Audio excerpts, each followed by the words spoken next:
ॐ सोमनाथाय नमः।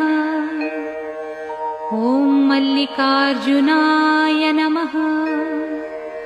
ॐ महाकालेश्वराय नमः।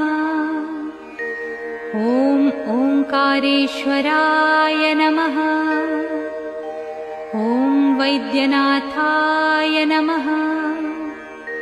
ॐ भीमशंकराय नमः। ॐ रामेश्वराय नमः। ॐ नागेश्वराय नमः। ॐ विश्वेश्वराय नमः। ॐ त्र्यंबकेश्वराय नमः। ॐ केदारेश्वराय नमः। ॐ भुस्मेश्वराय नमः।